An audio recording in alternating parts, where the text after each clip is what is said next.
Bienvenue dans notre nouvel épisode de Ambitious Talk Show. Je suis Banyomo Joyce Ivana et aujourd'hui nous accueillons une femme forte. Elle va se présenter.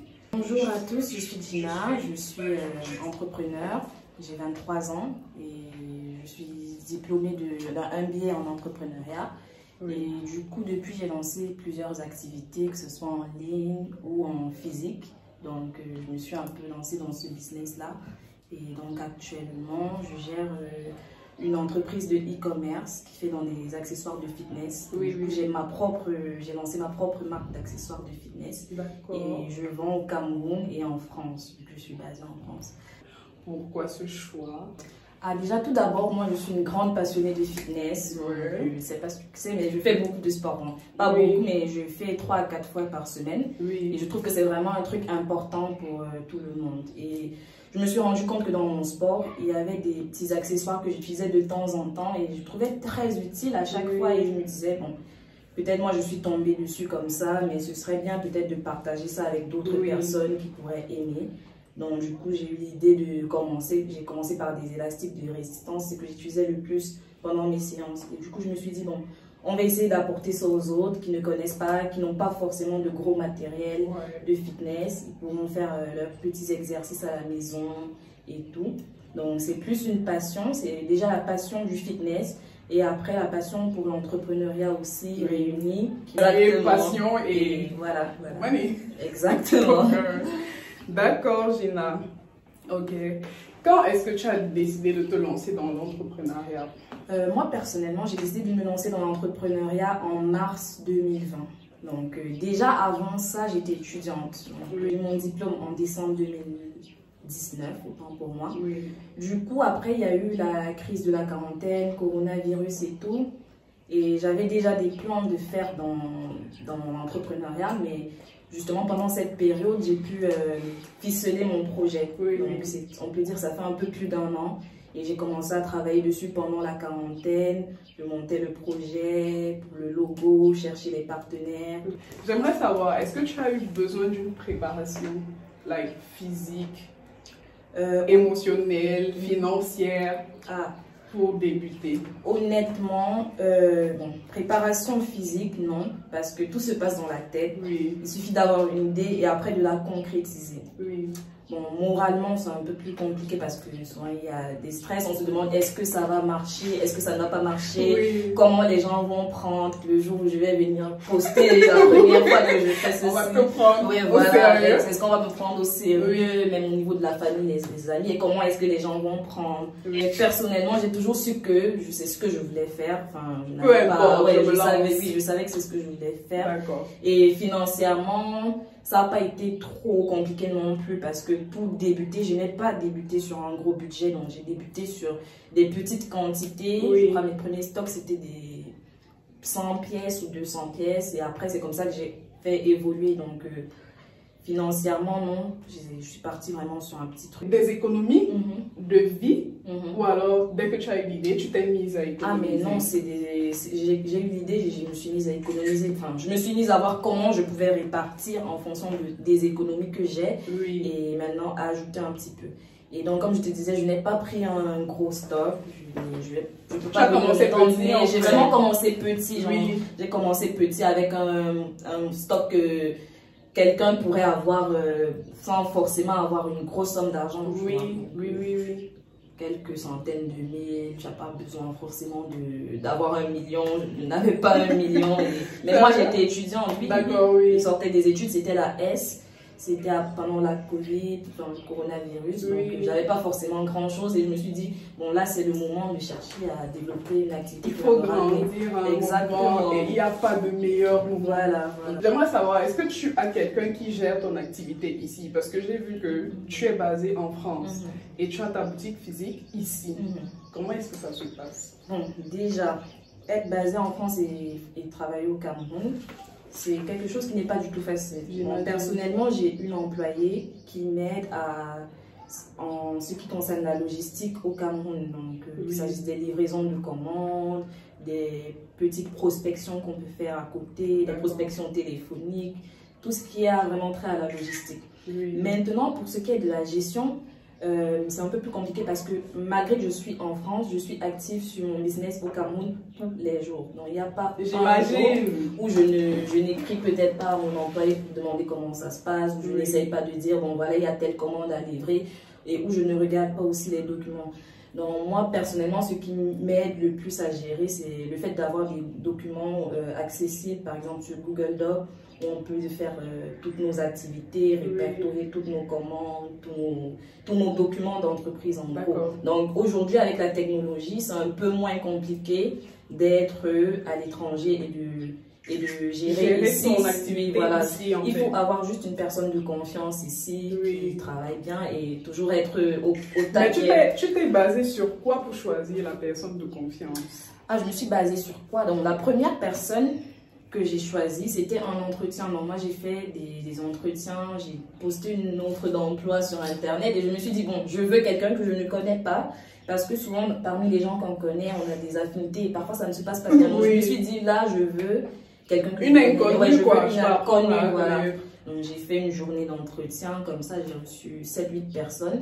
Et parmi les personnes, je discutais, je posais des questions pour essayer de voir ce qu'ils peuvent apporter en plus et savoir aussi ce qu'ils ont déjà eu à faire. Et du coup, je suis tombée sur une très bonne personne. Elle avait assez d'expérience dans le commercial et ça se voyait qu'elle était dynamique, quelqu'un qui ne soit pas timide, qui peut aller au contact. Donc c'est tous ces points-là qu'il faut voir. Mais est-ce que pour choisir cette personne-là, vu qu'elle est comme l'image de ton activité, est-ce que tu t'es basé aussi sur le physique, vu que tu fais dans le sport? Bon, je vais pas dire que parce qu'il faut que son corps voilà, c'est vrai. Je ne suis pas basée particulièrement sur le physique. Mais il faut quand même quelqu'un qui puisse représenter avec nos tenues de sport et nos différents accessoires. Donc j'ai pris quelqu'un vraiment standard. Mais je me suis vraiment plus focalisée sur le côté communication, le côté dynamisme, le côté professionnel et le côté expérience. Il ne faut pas oublier que le but c'est aussi de vendre. Et c'est ça que je dis toujours. Ici, on est d'abord là pour vendre. Est-ce que tu es formé dans ton domaine ou alors c'est juste une passion? Est-ce qu'à un moment tu as reçu une formation pour dire ok, tel équipement travaille le ventre si tu fais tel nombre d'abdos? Non, je ne suis pas formée dans le domaine du sport en général. Pour moi, vraiment, le sport, c'est une passion. Je suis formée dans tout ce qui est commerce, tout ce qui est commerce en ligne. J'ai suivi des formations qui te permettent de... Même avant de créer le produit, j'ai suivi une formation qui te permet de savoir vers quel secteur t'orienter, savoir quel produit fournir, comment avoir les bonnes caractéristiques sur les produits et tout. Parce que c'est pas seulement au hasard, je ne l'ai pas fait au hasard. Mais en vrai de vrai, je n'ai pas fait de formation super poussée dans le fitness. Le sport est l'allié de la santé. C'est vrai, c'est vrai. Et à un moment, tu sais, tu vas devenir comme un repère pour plusieurs personnes. Ils vont se dire, ok, peut-être j'ai telle maladie, j'ai un diabète, j'ai une hypertension, Gina, elle fait dans le sport. Comment est-ce qu'elle peut m'aider? Tout à fait. Non, je pense vraiment développer ces axes-là. Donc, on va essayer de voir comment développer d'autres aspects concernant la nutrition, la santé et tout. Pour le moment, moi, personnellement, vu que je suis un peu fan de toutes ces choses-là, je me suis formée moi-même. Donc, aujourd'hui, je peux donner certains conseils à certaines personnes qui me demandent souvent en PV, malgré que je ne sois pas coach sportif.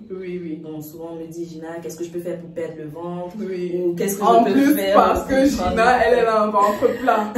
On va montrer le ventre aussi. Mais je pense vraiment aller plus dans ce sens-là, pouvoir accompagner le maximum de personnes sur différentes bases et tout. D'accord. Quel est ton lien avec tes clients? Est-ce que Gina est proche de ses clients? Ah, après j'ai... Client ou cliente? Non, client.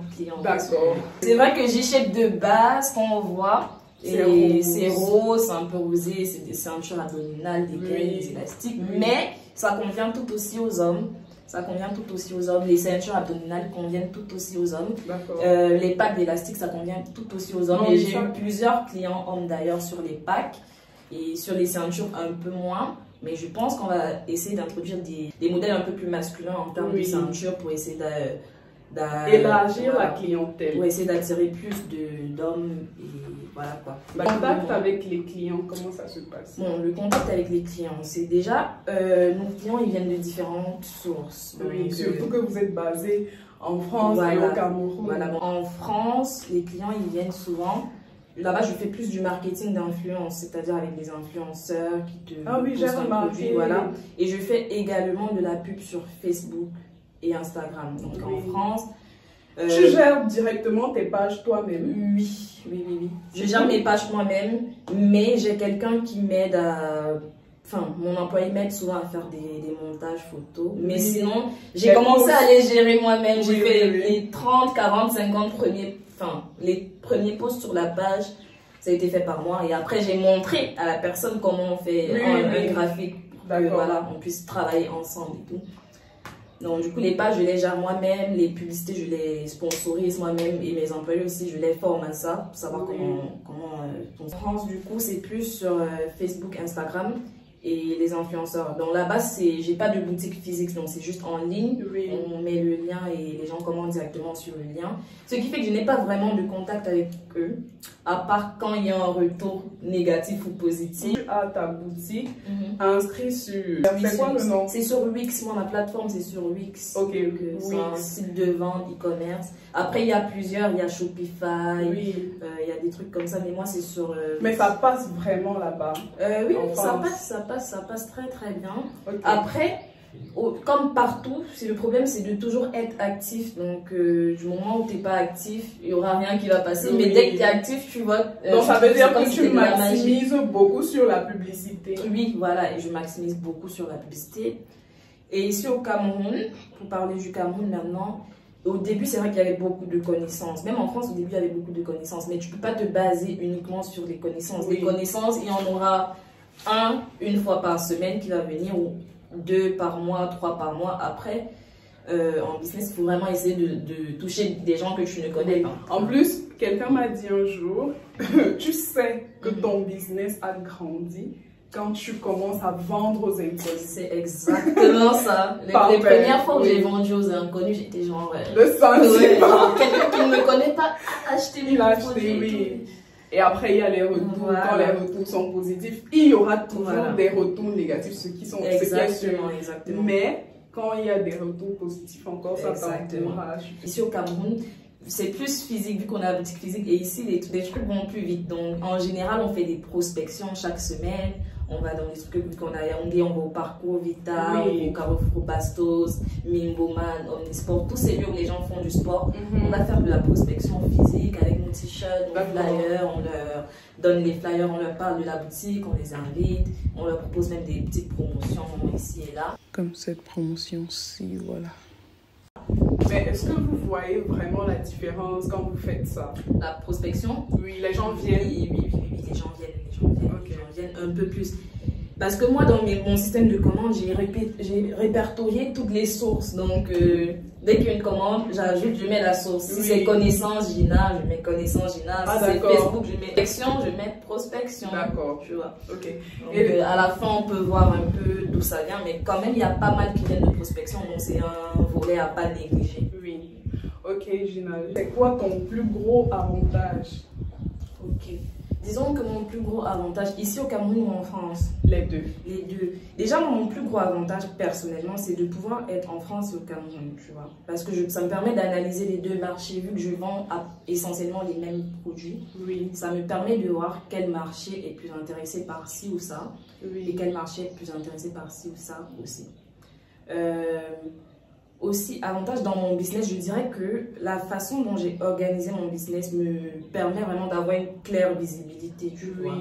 Une claire visibilité, le fait d'avoir mis en place une plateforme où on peut, les employés et moi, rédiger directement tous nos documents, toutes nos commandes, tous nos états de caisse, tous nos inventaires, tout ça. Je pense que c'est ça, l'organisation qui m'a vraiment... Est-ce que tu gagnes assez pour gérer non seulement le loyer de la boutique, les salaires? Je vais commencer dès la base. Quand j'ai commencé en mars dernier, je vendais en France, mais je vendais aussi au Cameroun. Donc, j'envoyais quelques produits. Et parfois, j'envoyais soit un cousin ou une sœur livrée ici. Parce que j'ai commencé, il faut se dire, j'ai commencé en France. Et les gens, ils étaient en France, ils me disaient, mais Gina, on veut tes produits ici, on veut tes produits ici. Ok, donc j'envoyais un petit peu. Je lui envoie un chauffeur par-ci, une sœur par-là et tout. Et à un moment, je me suis rendu compte que je dérangeais énormément ces gens parce qu'ils avaient leurs activités. Et quand ça commençait à monter, je ne pouvais plus dire, je peux plus envoyer la même personne 4-5 fois par semaine ou 8 fois par semaine. Oui. Parce qu'au début, et maintenant, tu manques de professionnalisme. Voilà, tu manques de professionnalisme. Donc moi, personnellement, j'ai attendu que le business monte. J'ai commencé en mars, j'ai attendu jusqu'en janvier de 2021 pour pouvoir maintenant ouvrir une boutique en me disant que bon, vu que je vois qu'il y a des gens intéressés, ça pourrait être cool de bien positionner le truc, bien centraliser, rendre ça plus professionnel. Oui. Et je ne conseillerais pas à quelqu'un de se lancer dans un truc professionnel dès le début, à part s'il a vraiment une bonne connaissance. Oui, une boutique physique. Voilà. À part s'il est sûr. Mais moi, j'ai vraiment pris le temps d'être sûr que bon, voilà, je vois qu'il y a des gens intéressés, donc pourquoi ne pas? D'accord. J'imagine que c'est pas facile de gérer son activité à distance. Comment est-ce que tu t'assures que, ok, tel employé a ouvert le magasin, toi étant en France? Clairement, je suis allée dans un magasin un jour. L'employée, elle était à l'intérieur, couchée, elle a mis close. Carrément. Oui, comment est-ce que ça c'est assez compliqué à gérer. Moi personnellement, avant de partir, j'ai eu la chance d'avoir le conseil d'un très bon ami qui m'a conseillé de mettre des caméras de surveillance dans ma boutique. Et c'est un conseil que j'ai accepté de prendre en considération, même comme je m'inquiétais un peu du prix des caméras. Parce qu'on est dans les 200 000, je te dis, je commence à peine. Comment est-ce que je vais mettre un 200 000 dans des caméras de surveillance? Je te dis, ça ne sert à rien. Au final, j'ai serré le cœur. Je me suis dit, bon, je vais à l'étranger. Je ne pourrais pas être là, donc autant mieux faire ça. Et avec ça, ça a arrangé, je dirais, 90% de mes problèmes. Parce que tu ne peux pas me mentir. J'ai aussi mis un téléphone de service, genre, où tu dois être disponible pendant tes horaires. Donc, ça aussi, c'est important. Se rassurer que la personne puisse décrocher à chaque fois que tu appelles pendant ses horaires. Délestage ici.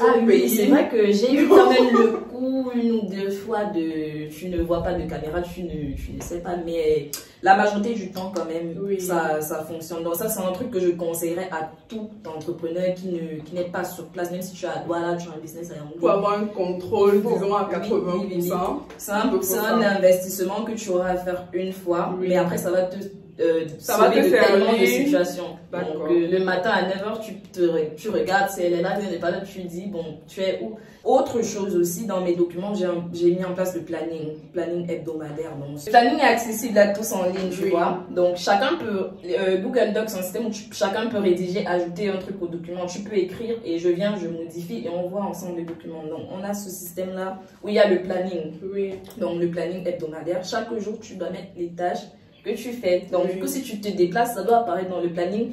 Livraison à X ou Y, achat de marchandises à X ou Y, je sais pas quelle autre petite activité, prospection à X ou Y, on écrit dans le planning. Ce qui fait que moi, si je viens, par exemple, je vois que la personne n'est pas là, je peux tout simplement aller dans le planning et je me souviens, elle avait une prospection ce jour à 7h, donc ça ne sert à rien de trop s'inquiéter. Vu qu'elle est responsable, elle y est et tout. Ok, et tu as combien d'employés? Bon, là actuellement, j'en ai une. Bon, il y avait une qui était là, elle s'est absentée. Elle revient bientôt, donc quand elle va revenir, ça fera que j'en ai 2. Si au début, je me lance et j'ai déjà 2 employés, est-ce que tu gagnes assez pour gérer non seulement le loyer de la boutique, les salaires? C'est au moment là que je me suis lancée dans la boutique. Mais sinon, avant, ça fonctionnait 7-8 mois comme ça. Je voyais les gens à gauche. Et au niveau des rémunérations, je me dis que quand tu prends la décision d'avoir une boutique physique ou d'avoir un employé, tu dois aussi te donner les moyens. Donc, quand tu as déjà un employé, tu ne peux plus faire ce que tu faisais avant. Si par exemple, tu dormais avant jusqu'à 10h, tu ne peux plus parce qu'il y a déjà quelqu'un qui travaille pour toi et la personne va voir que bon, tu ne fous rien, voilà, il n'y a rien qui bouge. Tu dois montrer l'exemple. Tu dois montrer. Le fait d'avoir aussi quelqu'un, ça te pousse à faire plus parce que tu sais que tu dois payer cette personne. Il faut de l'argent qui va rentrer. Donc, il faut communiquer, il faut faire des trucs, il faut faire X, Y. En même temps, ce sont des dépenses, mais en même temps, ce sont des trucs qui te boostent aussi parce que voilà, tu dois. Pour toi, l'attitude idéale pour un entrepreneur que tu es, c'est quoi? J'imagine qu'une fois que tu te lances dans le monde professionnel, il y a une attitude. Je dirais qu'il faut passer sa boîte en priorité. Hein. Bon, moi, je ne me suis pas dit, à partir d'aujourd'hui, je passe ma boîte en priorité. C'est venu seul. Donc, je pense qu'il faut déjà avoir l'amour de ce qu'on fait. Oui. Et après, vouloir réussir, vouloir vraiment réussir et se donner les moyens, faire des sacrifices. Moi, personnellement, je ne dirais pas que je suis un exemple, mais je peux dire aujourd'hui que je travaille 7 jours sur 7 ou même au minimum 6 jours sur 7. Il faut suivre, être vraiment motivé, être vraiment constant aussi. Oui. Être constant, genre, tu ne fais pas aujourd'hui, tu t'arrêtes demain. C'est un peu ça. Ok, et au niveau social, quand toi tu t'engages dans la vie, si tu veux réussir, tu dois t'entourer des gens qui veulent réussir comme toi. Tout à fait, tout à fait. Hein. Bon, moi, personnellement, je n'ai pas d'abord un très grand entourage. Et dans mon entourage, j'essaye vraiment de prendre les bonnes personnes. Oui. Je ne l'ai pas dit, je vais mettre de côté. Après, j'ai des amis qui font différentes choses. Oui, les amis d'amusement. Oui, voilà. Mais l'important, c'est de pouvoir prendre de son temps pour soi, pour pouvoir créer quelque chose. Moi, personnellement, en semaine, je ne sors pas ou je sors très peu. Je me concentre sur moi. Et le week-end, on va me voir dehors, je fais la fête. On va se dire, bon, la fille, si elle aime bien la fête et tout, mais le travail que tu fais, il faut bien faire le travail, en fait. À toi de te rassurer que voilà, tu fais vraiment le maximum, tu fais tout ce qu'il y a à faire, quitte à annuler 1 ou 2 programmes par-ci, par-là. Oui. Et parfois on perd des amis. Parfois on perd aussi des amis qui ne comprennent pas vraiment que tu es déjà occupé. Moi j'ai vraiment eu la chance parce que je n'ai pas des amis, comment on va dire, peut-être toxiques si on peut dire. J'ai des amis qui comprennent quand même ce que je fais. Et personnellement je ne suis même plus trop dans des amitiés de proximité où on se voit tous les jours. C'est vraiment des amitiés saines où chacun a son espace, chacun travaille, chacun fait ses trucs. Et le moment où on peut se retrouver, on se retrouve. Il faut être vraiment focus. Mais tes amis, est-ce qu'ils t'encouragent? Ah oui, beaucoup. J'ai vraiment beaucoup de chance par rapport à mes amis. Parce que je vois beaucoup d'encouragement, soit des amis ou de la famille. Après, il y a plusieurs moyens d'encourager. Il y a ceux qui t'encouragent verbalement ou moralement. Il n'achète pas. Il y a ceux qui t'encouragent moralement, c'est aussi important. Il y a ceux qui t'encouragent en partageant tes trucs. Et il y a ceux qui t'encouragent en achetant et en parlant trop de ma famille, mes amis m'ont beaucoup soutenu, beaucoup encouragé. Bon, Gina, la petite histoire. Tu vas me raconter un peu le jour de l'ouverture de ta boutique à Yaoundé. Tu es passé par quel stress? Tu t'es senti comment? Mon ouverture, c'était pas... On n'a pas fait un truc grandiose. Du coup, c'est même pour ça que je pense de faire un truc. On n'a pas fait un truc grandiose, mais je me suis sentie très bien. Parce que c'est impressionnant en fait de voir le chemin parcouru. Toutes tes idées sont enfin matérialisées. Oui. Et tu commences à voir les choses différemment. Même quand tu vois une boutique en route, le fait de savoir que tu as une boutique, tu commences à voir les autres boutiques différemment. Tu te dis, bon, il y a du travail derrière ça. Oui. Tu regardes différemment, tu te dis, bon, ça, il y a quand même un travail derrière ça. Donc, ça fait que tu commences à valoriser un peu plus ton travail aussi. Et le travail des autres. Et des autres, exactement. Oui. Ce qu'il y a de stressant dans le commerce, bon, je vais parler de quelques petits points. Souvent, on a des gens qui t'écrivent, je vais dire pour rien, qui te dérangent. Surtout quand tu viens de commencer, tu dois être très patient. Oui. Donc, savoir qu'il y a des gens, sur 100 personnes qui vont t'écrire, peut-être 20 vont acheter et être préparés pour ça. Parce qu'au début, je me disais, ah, mais ces gens, ils me dérangent. Est-ce que vous voulez juste me déranger et tout? Mais après, je te rends compte que non, c'est comme ça que ça se passe. Tu dois être prête à répondre aux questions des gens qui vont demander quelles sont les preuves. La dernière vidéo, elle a dit, la boutique met en confiance. Oui. Tu vois, quand il commande d'abord en France, il se dit, mais qu'est-ce qui va arriver? Alors que quand il y a la boutique, il touche, il se dit, ok, ça c'est du bon matériel. Et tout. Mais j'aimerais savoir, même en parlant de matériel, qui fabrique tes... Ah, mais moi j'ai un fournisseur, j'ai 2 à 3 fournisseurs pour mes différents produits avec qui j'étais en contact depuis 1 an. J'ai pris le temps d'apprendre à voir ce qu'ils font. Et aujourd'hui on a tissé des relations où je peux commander directement chez eux. Donc j'ai mes fournisseurs d'accessoires de fitness. Oui. Ils sont basés en Chine. Oui. Donc j'ai plusieurs options d'importation, que ce soit pour la France ou pour le Cameroun. Donc, il faut vraiment avoir les bons fournisseurs et je pense que j'ai trouvé les bons fournisseurs. Et le matériel qu'on utilise, tu t'assures que peut-être ça ne crée pas des allergies aux gens? Oui, bien sûr, avec le fournisseur. Avant de commander un truc, vu que je commande des produits qui sont adaptés à ma marque, donc on se rassure, on prend le temps de bien étudier les matières et voilà, avant de commercialiser un truc. Donc en général, on n'a pas de soucis par rapport à ça, par rapport à la peau. C'est des matières comme le coton, polyester, des trucs comme ça. Ok, je note. Latex. J'aimerais savoir, c'est quoi ta plus grande motivation? Donc, moi, ma plus grande motivation, c'est déjà, c'est pour moi-même, de réussir pour moi-même, de pouvoir prouver que voilà, je peux faire quelque chose de bien aussi, de moi-même. Et aussi de pouvoir réussir plus tard, parce que moi je suis quelqu'un qui a énormément peur des choses, je déteste l'échec, donc je me suis dit il faut vraiment se lancer dans un truc quitte à commencer maintenant pour pouvoir arriver à quelque chose. Donc, en gros, ma plus grosse motivation c'est de réussir ma vie.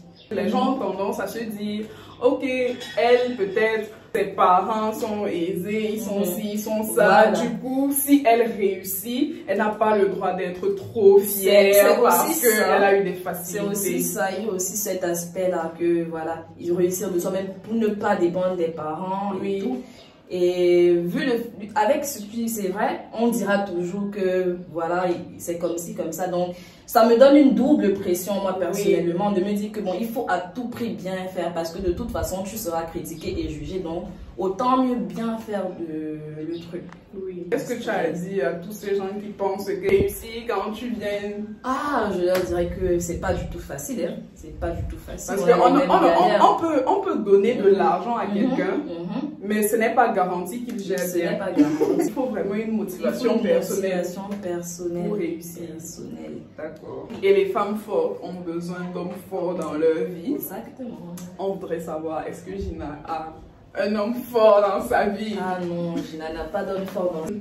Le jour où tu seras peut-être prête à accepter quelqu'un dans ta vie, sur quels critères? Moi, je me base beaucoup sur les...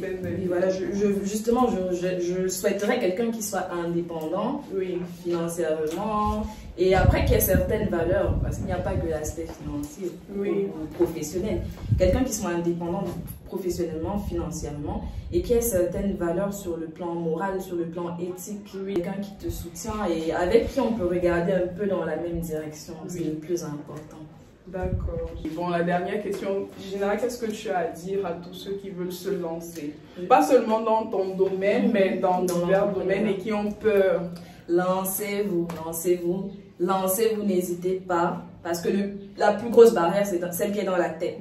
Et après, une fois que c'est lancé, vous êtes obligé de continuer. Donc, ça devient une pression. Exactement. Il faut vous lancer. N'ayez pas peur de la tante qui dit, le cousin qui dit, ou l'ami qui te dit que non, l'idée là n'est pas bonne. Si tu as ton idée, étudie-la proprement. Et si vraiment tu sens ça brûler en toi, c'est que c'est pour une raison et il faut approfondir et se lancer. Et en plus, ça ne sera pas toujours facile. Et on dit, l'échec nous fait apprendre. L'échec nous fait... Si on ne réussit pas, on apprend. Exactement. Motivé, il faut se lancer. L'entrepreneuriat, c'est l'avenir de demain. En tout cas, moi, j'en suis convaincue. Donc, je vous invite à vous lancer aussi et qu'on forme une grosse team. Lancez-vous, lançons-nous. On arrive à la fin de